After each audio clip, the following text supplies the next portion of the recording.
Tanong yung brother, ano naman yung sinasabi na kapag nasa lugar natin tayo, nasa, for example, sa bahay o sa lugar ng mga, pwede natin pagtanggol yung ating kabuhayan, lupa, territorial. nilulusot tayo kanya, anong gagawin natin doon? Anong pwede natin gawin? Nilulusot tayo ng mga armato, tapos pwede ba natin pagtanggol ang ating sarili, mga lupa? kunin mo microphone. Mic. Ito kasi mahina itong mic na ito eh. Pakirama. Siya lang, magandang tanong, Ustad. Ang tanong ni brother, pag ikaw po ay nilusob ang teritoryo mo o pinasok yung bahay, anong gagawin? Una, sabi ng ibang mga politician sa atin, sabi ng politician sa atin, the whole Philippines, ang entire Philippines daw, including Mindanao, it's under Philippine territory. Okay, Philippine territory. So the military and the armed forces, they can enter anywhere, any corner of the Philippines because under the Philippine territory. The question is, kailan naging Philippine territory ang Pilipinas? At paano ito naging Pilipinas? Una, bago dyan, bago dumating ang mga Espanyol, ay Muslim na po ang nagmanage sa Maynila, Luzon, sila ni Raja Sulaiman. Ang nagmanage din sa Cebu, sila mga Raha, si Raha Lakandula. Ang iba naman sila ni Dato Lapu-Lapus, ang iba naman the Five Datos. In any islands of the Philippines, under the supremacy of the Muslim Sultanate. Mayroon pang tinawag Sultanate of Solo. Ang main government sa Solo, Sultanate of Solo. The Spaniards came. Anong dala ng mga Spaniards? Baril.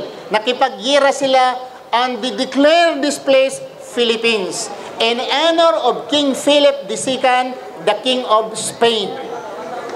Imagine, dumating ka sa isang lugar at pangalanan mo, Pilipinas, pangalan ng hari ko. Okay? Sinakop niya kaagad ang buong Pilipinas. At anong ginawa? Dahil ang mga Pilipino ay lumalaban sa mga Espanyol at pumapatay, ang ginawa ng mga Espanyol, bininta sa mga Amerikano. Kailan ibininta ang Pilipinas sa mga Amerikano? In 18th century. Basahin nyo, the Treaty of Paris. The Treaty of Paris in 18th century. Bininta ang buong Pilipinas sa mga Amerikano. Magkano? $20 million. Binayaran ng Amerikano ang mga Spaniards, huwag kayong magpakialam dito. Amin na ang Pilipinas, inyo na ang $20 million. Ang tanong, ang bininta ng mga Espanyol, lupa lang ba? Pati tao, bininta niya. Pumasok naman ang mga Amerikano. Ang Pilipino ay lumaban din. Ayaw nilang mga pasako. Ang ibang Pilipino nag-surrender. Naging Kristiyano sila pagdating ng mga Spaniards. Sumunod sila sa pagdating ng mga Amerikano. Sumunod sila sa mga Amerikano. Ang mga Muslim, lumaban sa mga Spaniards, hindi nag-surrender. Hanggang bininta ang Pilipinas, lumaban sila sa mga Amerikano. At sasabihin nga ang Mindanao ay saan mang sulok sa Mindanao ay sa government. Actually, if you follow the history, the entire Philippines belong to the Muslim. The entire Philippines belong to the Muslim.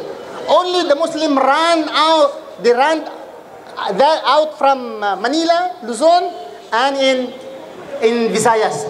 They went to Mindanao. Now, ang tanong ngayon, paglusubin ka sa iyong bahay, papatayin ang iyong misis, anong gagawin mo?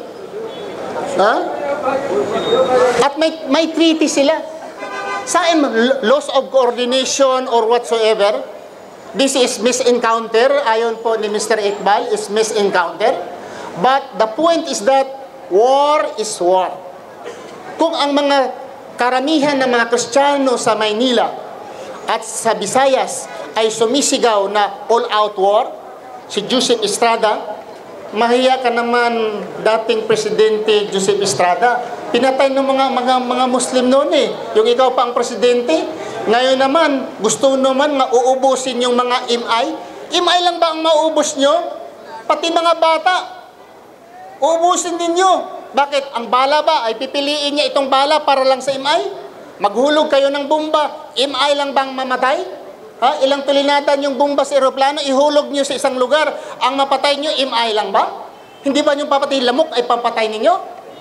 Pati lamok mapatay ninyo pag hinulugan nyo ng bomba, mga bata, mga hayop ay mapatay. All out war. Kung kayo ay totoong Kristiyano, kayong mga taga Maynila, kayong taga Visayas, kung totoo kayong Kristiyano, bakit hindi kayo sumusunod ni Kristo sa Biblia? Sabi ni Kristo, mahalin ninyo ang inyong mga kaaway. If you treat the Muslim as your enemy, your Bible teaches, love your enemy. Forgive your enemy. If somebody slapped in your right cheek, give your left cheek. If you are following the Bible, you are shouting to be a Christian, and at the same time, you are shouting all out war. This is hypocrisy. A hypocrite. If you are a Christian, telling to the people all out war in Mindanao, you are an hypocrite. You are against your Bible. Because the Bible mentioned, love your enemy. Don't kill. The Bible mentioned like this. And then you say, kailangan patayin na ang Imailif. Bakit? Ang sa panahon ng gira, Imailif lang mamatay. Pati sundalo mamatay rin. Pati civilian mamatay din. Mga kambing, baka. Pag may gira na, nako. Pati mga baka, hinihila na. Hindi ko lang sabihin sinong naghila. Mga kambing, hinihila na. Libre, sa kabila. Wala nang bayad. Sa panahon ng linlusob ang masapano, kawawa yung tindira, umiiyak, ubos ng paninda niya. Kahit isang kusing, wala siyang natanggap. Yun, gera. So, mga kapatid, war is war. Wala pong mananalo dyan sa gera. Ang Muslim mula sa simula, in 1380, since dumating ang mga Muslim, walang gera. Kailan nag-start ang gera? In March 16, 1521. Almost 200 years, the Philippines governed by the Muslim, no war at all. No war at all, almost 200 years. The war started when the Spaniards came in the Philippines. And until now, the Muslim is fighting and never surrender. Wala pong katapusan ng gera po. Ako ay bunga ako ng gera. Ang tatay ko ay isang ilaga. Naggera ng mga Muslim. Believe me, wala po tayong hanto, wala po tayong mahantungan. Mabubuting hantungan kung gera po. Magbatayan. But don't think that we hate Christian. We love the Christian. Why? Because the Quran mentioned the nearest of the Muslim who claim themselves Christians. And it's not allowed for us to kill, to fight those people who are not fighting against us. Sabi ng Allah, fight those who will fight you. Sabi ng Allah, sino makipaggira sa inyo, girahin ninyo. Imagine. So, makipaggira ba ang ano? So, punta kayo ng Mindanao, kung gusto nyo makipagira. Si Joseph Estrada, dating presidente, kung gusto kang gira, ikaw mismo, istingan mo, lulusubin mo ang imay. Punta ka nga doon. Salita ka lang gira, kasi nagtago ka sa Maynila. Punta ka sa Mindanao, ikaw mangunguna. Kundi tsokolate ka, pulutin ka sa kangkungan. So sabi nilang girahin doon, kasi nandun siya sa Manila eh. Mangunguna ka nga, magdala ka ng isang batalyon, ikaw mangunguna doon sa MI. Kung di ka sa kangkung ka pupulutin.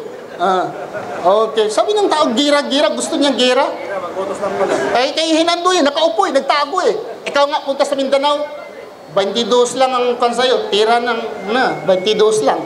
22 lang, para kang manok. Okay, hindi. Yung magsalita ng gira pero nakatago, hindi yan pwede. Kung gusto kang gira, ikaw ang pupunta doon. Okay, sige, tanong.